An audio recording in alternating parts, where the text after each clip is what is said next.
Now, from 41 Action Sports, here's Monday Morning Quarterback, sponsored by TDR Auto Plaza, changing the way used cars are sold.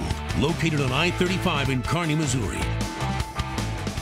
You know, typically the term Monday Morning Quarterback means to critique. Well, through the first 5 weeks of the season, we didn't have much to critique about with the Kansas City Chiefs. This Monday morning, quite a bit. First loss of the season happening yesterday to the Steelers, 19-13 your final score. Our panel here today, Seren Petro, Sports Radio 810, Cody Tapp, Sports Radio 810, and the guy who played the game with the Chiefs, Richard Baldinger. Fellas, thanks for being here. Let's start off with this question. Why do the Steelers own the Chiefs? Seren, you go first. Listen, I think it's because the Chiefs have a fundamental problem, and that's stopping the run. That's one of the biggest things. And you can talk about the offense not getting going, but when you can't get out on the field and get to play number 5 or 6 or 8 or 10 or 20 in your script because the defense can't get the other team off the field, that's a problem. Now, those things go hand in hand. Staying on the field on offense gives your defense time to try to react and change things. But the Pittsburgh Steelers have come in and done exactly the same thing 3 consecutive times to the Kansas City Chiefs, and they've had absolutely no answer for it. So, you know, I think Pittsburgh has something that the Chiefs aren't good at. They have a dynamic running back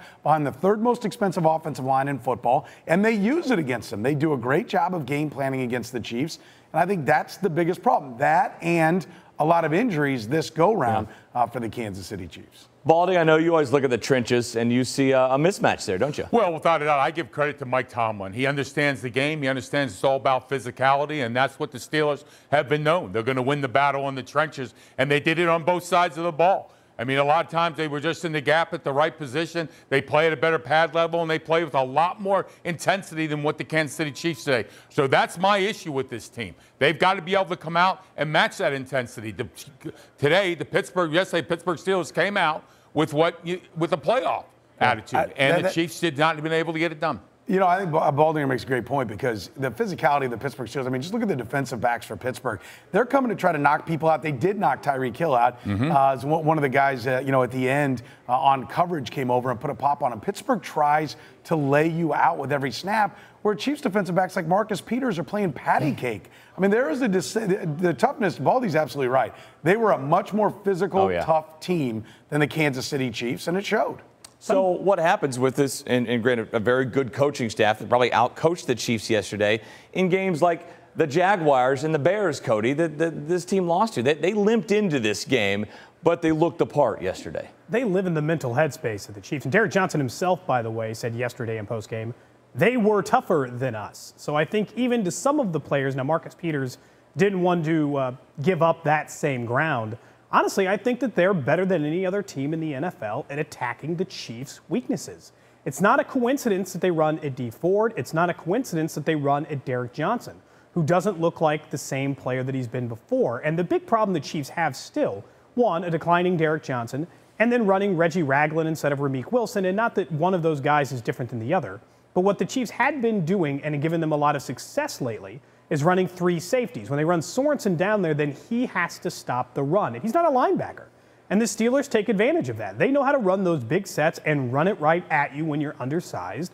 And without Eric Berry, who's been good against the run in his time, and without a true number 2 linebacker or a younger, healthier Derek Johnson next there, they just get beat in the run a lot. They control the clock. The defense gets worn down, and it gets harder, and then they can't score. They had 6 yards in the first half. So but let's not ignore the offense. So it's a big problem all around. Yeah, but, you know, Mick, just jumping quickly, you saw what the Steelers did. They got the Chiefs in the nickel defense, and the Chiefs go to nickel. They go to 2 defensive tackles, and we have not been good. You think about guys last year and Dontari Poe and Jay Howard and what they could give you in terms of pass rush, but also controlling those inside running gaps.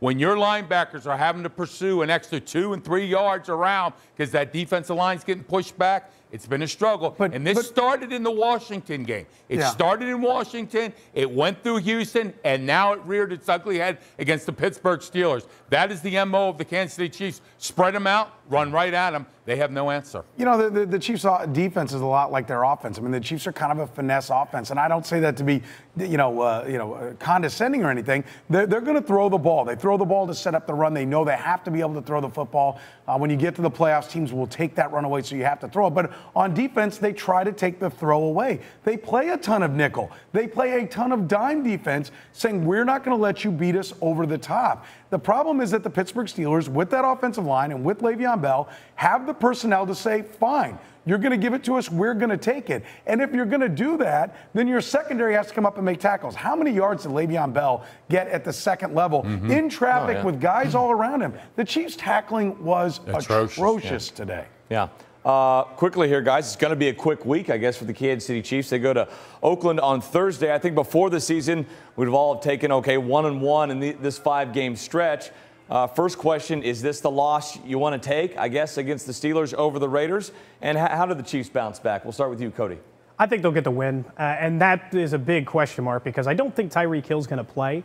But the Raiders are not the Steelers. They don't do the things well that give the Chiefs problems. They're not a terrific run team. Obviously, Marshawn Lynch had some up and down early. Amari Cooper hasn't been very good in the passing game, and they've got someone who can help with Crabtree. So even on a short week, and the Raiders are on 1-2, Derek Carr hasn't played well against the Chiefs, and Andy Reid will usually scheme up something to keep that team down. I give him the advantage in the short week. What do you think, Baldy? Oh, without a doubt, Kansas City Chiefs are going to come away with victory. Listen, there's a young secondary there for the Raiders. The linebacker position is young also, too, so you got to limit a lot of the blitzes. So what does that mean? They got to play a lot of base defense. That falls right into the hands of the Kansas City Chiefs with all the misdirections, and you complement that with some downhill running. I think they control the tempo of this game. But listen, who did any of us think nobody here was thinking the Kansas City Chiefs at this point was going to be 5-1 in this season. So my hat's off to them. You got to move along. Listen, it's going to be Thursday before you know it. That's the biggest thing, right, Seren? How you bounce back from absolutely. loss number 1. And look, the Chiefs played terribly. I mean, across a bunch of levels, while banged up with all kinds of players out and losing more players during the game, yet they still had a chance to win this football game. So that is somewhat of an accomplishment, somewhat of a moral victory for the Kansas City Chiefs. They certainly weren't blown out by the Pittsburgh Steelers, even with everything they did to shoot themselves in the foot. And yes, I like them against the Raiders. That they are kind of the kryptonite to the Raiders, the way the Steelers are to them, unless the Raiders are able to run the ball. Look, I do think it's a question that are they sacrificing so much on the run because they're so terrified of their corners that they feel like they've got to sit with so many people back in coverage that they bring so many defensive backs out on the field. Marshawn Lynch has not been effective. He looks like he's still either rusty or done. But the Raiders do have some talented offensive linemen, and if they get that run going, it could be a problem. But recent history tells us the Chiefs should continue to own this game. All right, guys, that's your Monday morning quarterback for Seren, Rich, and Cody. I'm Mick. See you next time.